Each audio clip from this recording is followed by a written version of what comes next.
Hello friends, welcome to panacea classes. Ancient history की series में आप लोगों का स्वागत है। आज का जो हम लोग का टॉपिक है वो है मौर्योत्तर काल। लास्ट लेक्चर में हम लोगों ने मौर्य काल तक पूरा पढ़ लिया था। आज हम लोग पढ़ेंगे मौर्योत्तर काल। बहुत इंपॉर्टेंट है, मौर्य काल भी बहुत इंपॉर्टेंट था जो हम लोगों ने कल पढ़ा है। अगर आप लोगों ने नहीं देखा तो प्लीज जाकर के देख लीजिए, क्योंकि एग्जाम में उससे क्वेश्चन आते ही आते हैं। ठीक है, मौर्योत्तर काल इस पे भी हम लोग पढ़ेंगे, दो तीन राजवंश देखेंगे जो कि इंपॉर्टेंट है। तो देखिए, सबसे पहला जो राजवंश आता है मौर्योत्तर काल में वो आता है शुंग वंश। अब ये शुंग वंश जो है ये किसने स्थापना किया, तो देखिए यहाँ पे संस्थापक बृहदत्त को हटाकर पुष्यमित्र शुंग जो है वो स्थापना करते हैं शुंग वंश की। तो जो ये बृहदत्त रहते हैं ये लास्ट रहते हैं शासक किसके, मौर्य काल के। ये जो अशोक के पोते रहते हैं बृहदत्त, इनके सेनापति रहते हैं पुष्यमित्र शुंग। ये क्या करते हैं, ये इनकी हत्या करके, पुष्यमित्र शुंग बृहदत्त की हत्या करके शुंग वंश की स्थापना करते हैं। ठीक है, तो पुष्यमित्र शुंग एक ब्राह्मण वंश की स्थापना करते हैं। ये भी एग्जाम में पूछ लेता है। ठीक है, और कब करते हैं तो 185 बीसी में करते हैं। शुंग वंश पूरा कब से कब तक रहता है तो 185 बीसी से लेकर के 75 बीसी तक रहता है, यहाँ पे ईसा पूर्व। ठीक है, और इनकी जो राजधानी रहती है वो पाटलिपुत्र रहती है। ठीक है, तो पाटलिपुत्र इनकी राजधानी रहती है। कब से कब तक रहता है तो 185 बीसी से 75 बीसी तक रहता है। किसने स्थापना किया तो पुष्यमित्र शुंग ने किया। मौर्य काल मतलब मौर्य काल के तुरंत बाद आता है शुंग वंश। ठीक है, ये चीज याद कर लीजिएगा, कभी कभी अरेंज करने को आ जाता है। बाणभट्ट के हर्षचरित में पुष्यमित्र को क्या कहा गया, अनार्य कहा गया। ये भी इंपॉर्टेंट है। सबसे पहली बात तो यहाँ पे ये याद कर लीजिए, जो हर्षचरित्र किसने लिखा है तो वो बाणभट्ट ने लिखा है। ठीक है, ये आ जाता है जब राइटर दे देता है और उनकी रचनाएं, इसको मैच करने को आ जाता है। ठीक है, तो पुष्यमित्र को इन्होंने अनार्य कहा। पुष्यमित्र शुंग ब्राह्मणवादी था। इसने मिनांडर, डेमेट्रियस, खारवेल के आक्रमणों को विफल कर दिया। यानी कि ये पूछ लेगा एग्जाम में कि मिनांडर, डेमेट्रियस और खारवेल को किसने हराया, तो ये पुष्यमित्र शुंग ने हराया। अयोध्या अभिलेख के अनुसार पुष्यमित्र ने 2 अश्वमेध यज्ञ करवाए। तो ये अयोध्या अभिलेख बहुत इंपॉर्टेंट है, पूछ लेता है कि किस अभिलेख के अनुसार पुष्यमित्र ने 2 अभिलेख मतलब अश्वमेध यज्ञ कराए, पता चलता है तो ये अयोध्या अभिलेख से पता चलता है। भरहुत स्तूप का निर्माण पुष्यमित्र शुंग ने कराया था। भरहुत स्तूप का लोकेशन भी याद कर लीजिए, ये कहाँ पे है, ये वाराणसी में है। ठीक है, और जो सांची का स्तूप जिसे अशोक ने बनवाया था, इसकी पाषाण वेदिका पुष्यमित्र ने बनवाई थी। ये चीज याद कर लीजिए। ये सांची कहाँ पे है, ये मध्य प्रदेश में है। ठीक है, सांची स्तूप। भागभद्र के शासनकाल में यवन शासक जो थे एंटियालाट, इनके राजदूत थे। ये इतना कठिन नाम है, नहीं याद हो रहा है तो आप छोड़ दीजिए, बस ये याद कर लीजिए कि जो हेलियोडोरस थे, इन्होंने विदिशा विदिशा में गरुड़ स्तंभ बनवाया था। तो मतलब ये है कि गरुड़ स्तंभ किसने बनवाया था, तो ये हेलियोडोरस ने बनवाया था। ये चीज एग्जाम में आया हुआ है, तो इसको याद कर लीजिएगा आप लोग। फिर आते हैं, देखिए ये था, ये पहला शुंग वंश था। शुंग वंश के बाद यहाँ पे प्रमुख शासक जो शुंग वंश के थे वो अग्निमित्र थे, वसुमित्र थे और व्रजमित्र थे, देवभूति थे, ये लोग थे। कालिदास की जो रचना है मालविकाग्निमित्रम, इसमें किसके बारे में बताया गया, तो ये शुंग वंश के बारे में ही बताया गया। शुंग वंश में खास करके जो अग्निमित्र हैं उन पर ये जो रचना है, नाटक है, ये केंद्रित है। ठीक है, पतंजलि जो थे वो पुष्यमित्र के दरबारी थे। ये भी याद कर लीजिए, बहुत इंपॉर्टेंट है कि पूछता है पतंजलि किस वंश से संबंधित थे, ये शुंग वंश से संबंधित है।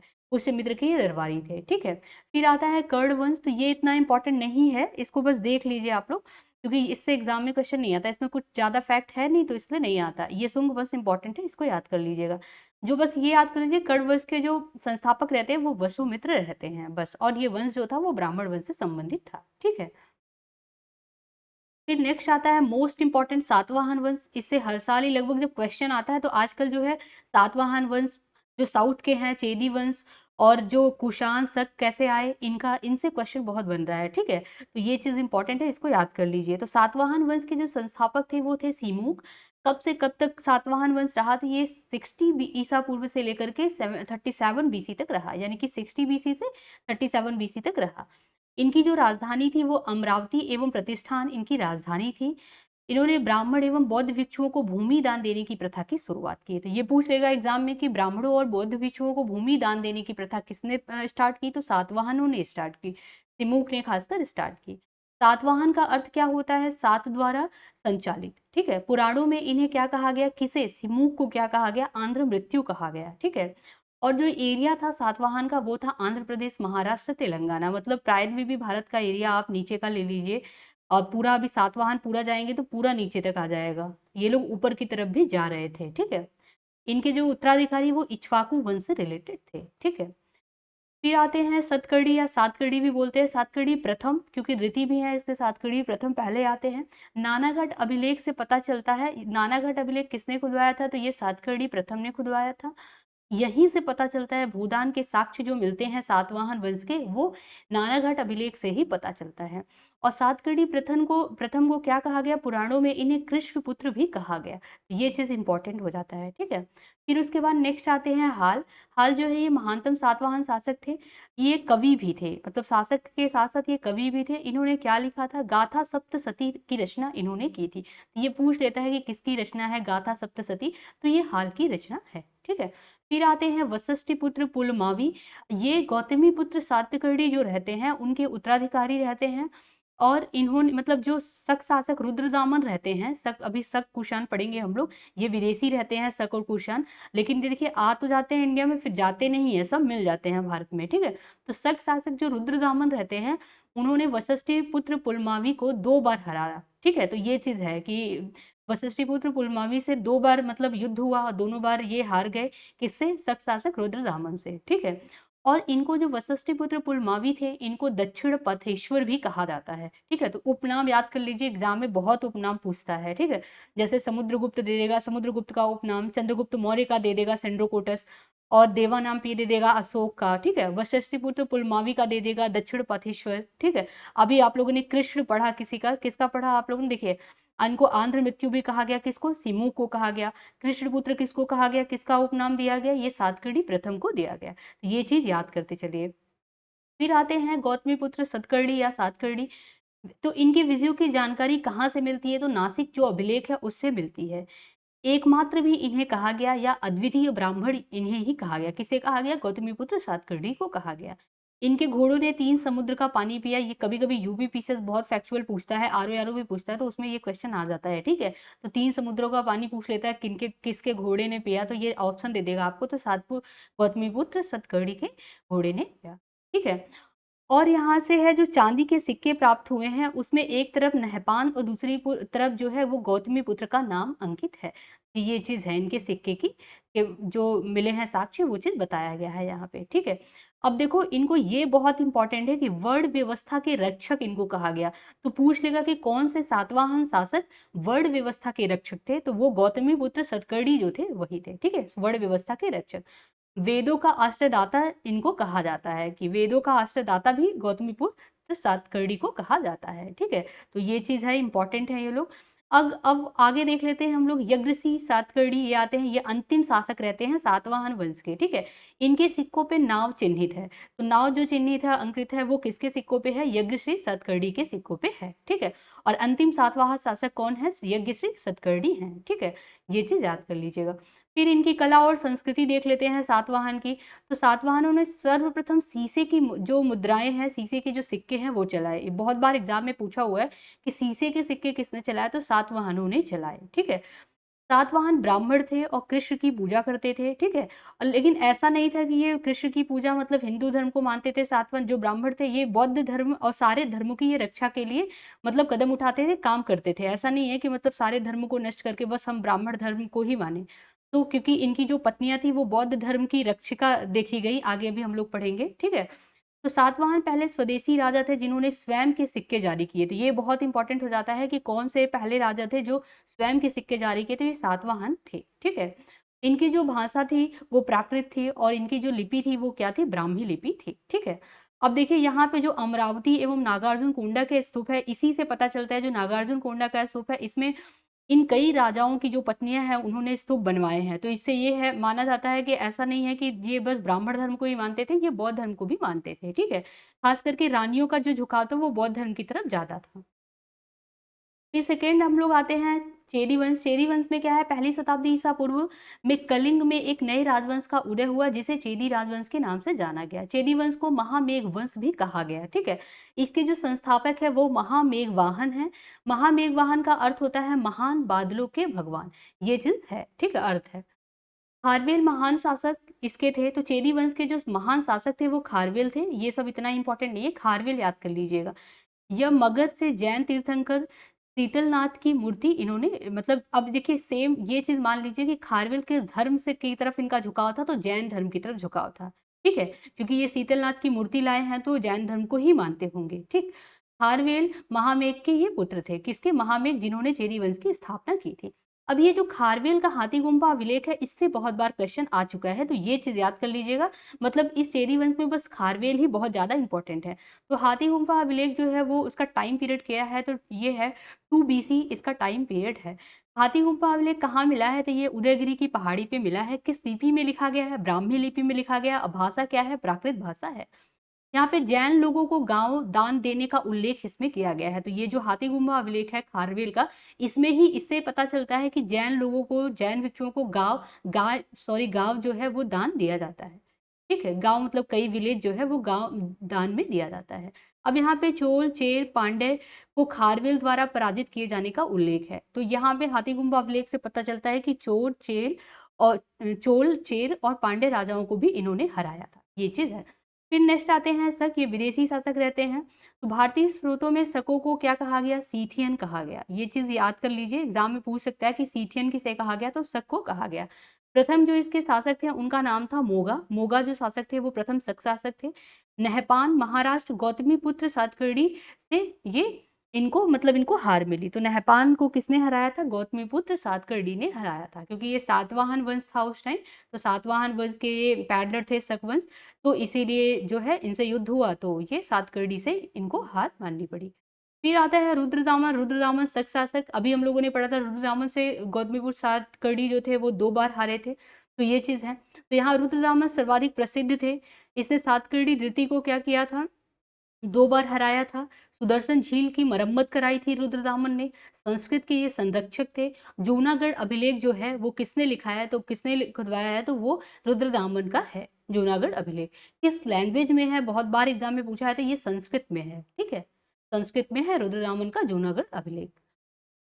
और यहाँ पे हाथी गुफा अभिलेख के बारे में कुछ फैक्ट है, एक दो ये याद कर लीजिएगा। 1825 में स्टर्लिंग द्वारा इसे देखा गया। हाथी गुफा अभिलेख को सबसे पहली बार किसने देखा या किसने खोजा, तो वो स्टर्लिंग ने खोजा था। 1885 में डॉक्टर भगवान लाल इंद्रजी द्वारा इसका पहला विश्वसनीय रिकॉर्ड ले आया गया। तो ये चीज है, सबसे पहली बार खोजा किसने और सबसे पहली बार विश्वसनीय रिकॉर्ड किसने लाया, ये भी इंपॉर्टेंट है, नाम याद कर लीजिएगा। तो आई होप ये सातवाहन वंश समझ आ गया होगा, शक समझ आया होगा आप लोगों को, चेदी वंश समझ आया होगा। अब आगे चलते, थोड़ा ये सब टफ है लेकिन इसको 2-3 बार पढ़ेंगे तो याद हो जाएगा। ठीक है, फिर आता है हिंद यवन।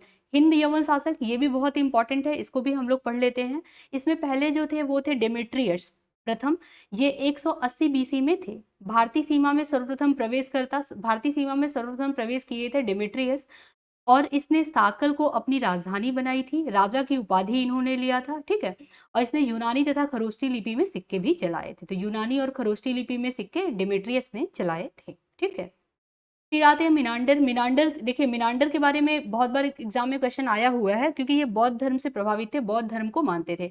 मतलब इन्हीं के बारे में ये कहा जाता है कि ये बौद्ध बन गए थे, यानी कि ये अपना शासक वासक मतलब राजा की वो छोड़ करके पूरा ये बौद्ध भिक्षु बन गए थे लास्ट में। ठीक है, तो मिनांडर जो है वो बौद्ध धर्म के अनुयायी थे। डेमेट्रियस कुल से ये थे। ठीक है, जो डेमेट्रियस थे उन्हीं के कुल से थे ये मिनांडर। और जो मिलिंद पन्हो में इनकी नागसेन से वार्ता संकलित है। तो ये जो एग्जाम में पूछता है कि मिलिंद पन्हो ये किससे संबंधित है, ये मिनांडर और नागसेन से जो वार्ता हुई थी, जो तार्किक इन लोगों का पूरा दार्शनिक वो बात हुआ था, बौद्ध धर्म सारे धर्मों से रिलेटेड था। तो ये चीज है मिलिंद पन्हो में। ठीक है, तो ये नागसेन और मिनांडर की जो वार्ता हुई थी, जो बातें हुई थी, उसी का संकलन है ये। ठीक है, तो ये बहुत इंपॉर्टेंट है, इसको याद कर लीजिएगा। अब यूनानियों का क्या देन है, मतलब यूनानी जब भारत में आया तो भारत में कुछ न कुछ तो दिया ही होगा। तो देखिए क्या क्या देन है। यूनानी राजाओं ने सिक्कों पर राजाओं के नाम तथा तिथियों का जो अंकन शुरू किया था, वो भारत ने इनसे लिया। ठीक है, चांदी के सिक्के सबसे पहली बार जो है यूनानियों ने जारी कराए थे, तो उनसे भारत ने सीखा। ट्रम कहा जाता था उसको। ठीक है, सर्वप्रथम मुद्रा लेख तथा सोने के सिक्के जो जारी कराए थे वो यूनानियों ने जारी कराए थे। ठीक है, देखिए और क्या क्या लिया गया, जो काल गणना है, संवत का प्रयोग, सप्ताह के जो 7 दिन होते हैं, और 12 राशि और कैलेंडर। कैलेंडर जो वर्ष होता है, जो कैलेंडर वर्ष हम लोग देखते हैं, ये सब यूनानियों की ही देन है। तो ये बहुत बार एग्जाम में पूछा हुआ है, इंपॉर्टेंट है, इसको याद कर लीजिएगा।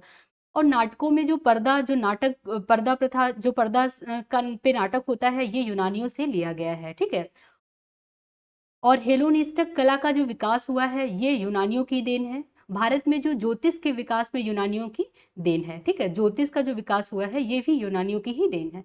सर्वप्रथम यूनानी आक्रमणकारियों ने हिंदुकुश पर्वत पार किया था। तो किसने हिंदुकुश पर्वत पार किया था सबसे पहले? तो ये यूनानी आक्रमणकारियों ने ही किया था। ठीक है,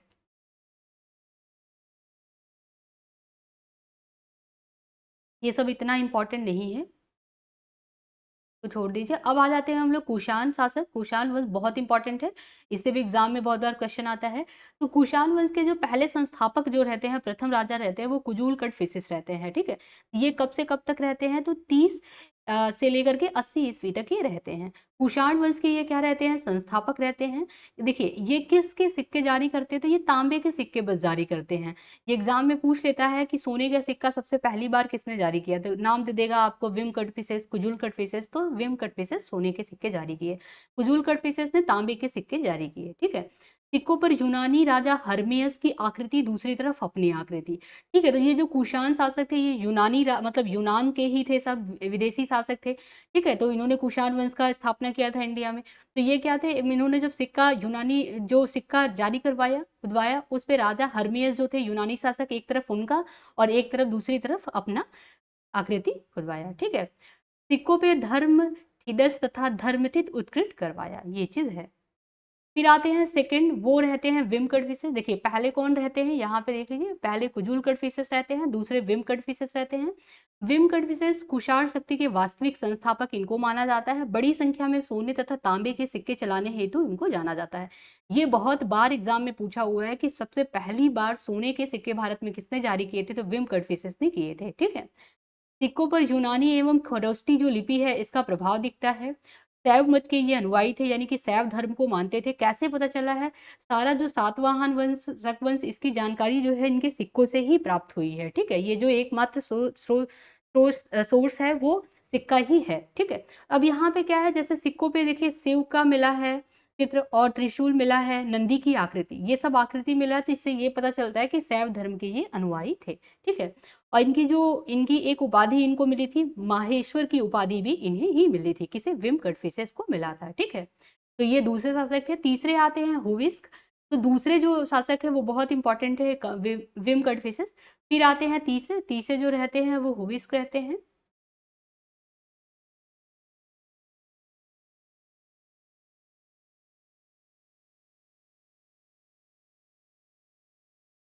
अब इनके बारे में, इनको आप छोड़ भी सकते हैं, इतना इंपॉर्टेंट नहीं है। ठीक है, सिक्कों पे इनके शिव स्कंद, तो ये आप छोड़ दीजिए क्योंकि कितना ही पढ़ेंगे। कनिष्क बहुत इंपॉर्टेंट है, इनको पढ़ लीजिएगा।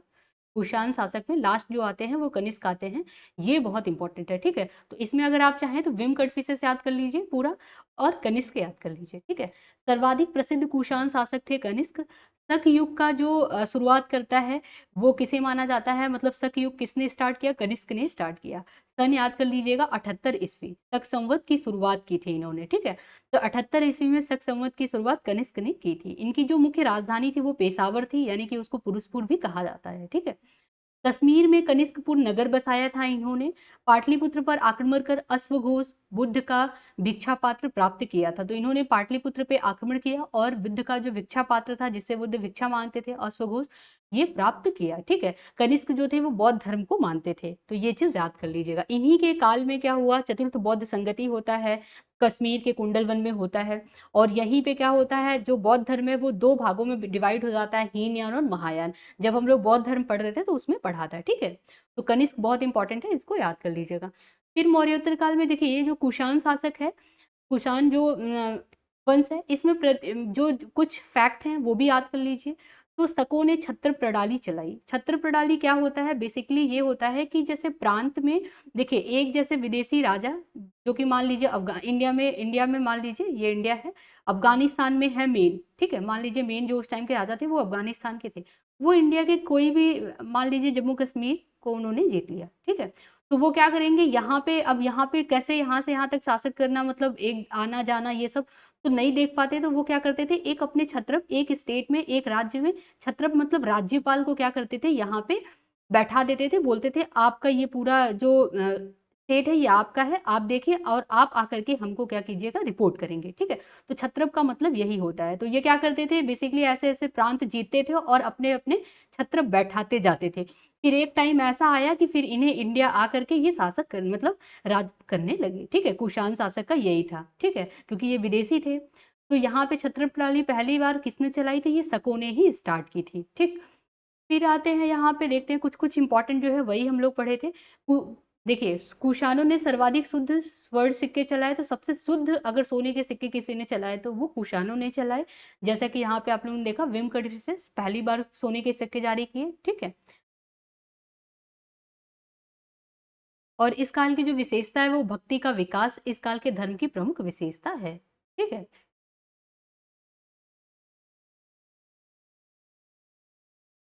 अब यहाँ पे जो सारनाथ का बौद्ध अभिलेख है, ये कनिष्क से संबंधित है, ये भी याद कर लीजिएगा। ये महायान के अनुयायी थे, मतलब इसी टाइम जो है, जो चतुर्थ बौद्ध संगति हुआ, जब हीनयान महायान में डिवाइड हो गया, तो उसमें महायान शाखा को मानते थे कनिष्क, ठीक है। इनके जो दरबारी विद्वान हैं, ये बहुत इंपॉर्टेंट हो जाता है। पार्श्व, वसुमित्र, अश्वघोष, नागार्जुन, चरक और माथर, ये बहुत इंपॉर्टेंट है। ये किसके दरबारी विद्वान थे? तो ये कनिष्क के थे। पार्श्व, वसुमित्र, अश्वघोष, नागार्जुन, चरक और माथर, ये पूरे बेसिकली कुषाण वंश के थे, ठीक है। तो अब आगे जो नेक्स्ट लेक्चर लेके आऊंगी वो शैव धर्म रहेगा। आज हम लोग यहीं तक पढ़ते हैं। ये पूरा मौर्योत्तर काल मैंने समाप्त कर दिया है। अगर कोई भी डाउट होगा तो प्लीज आप कमेंट बॉक्स में कमेंट कीजिएगा। कोई सजेशन देना होगा तो आप कमेंट कीजिएगा। आज हम लोग यहीं तक रखते हैं, कल फिर नेक्स्ट लेक्चर लेके आऊंगी। तब तक के लिए धन्यवाद।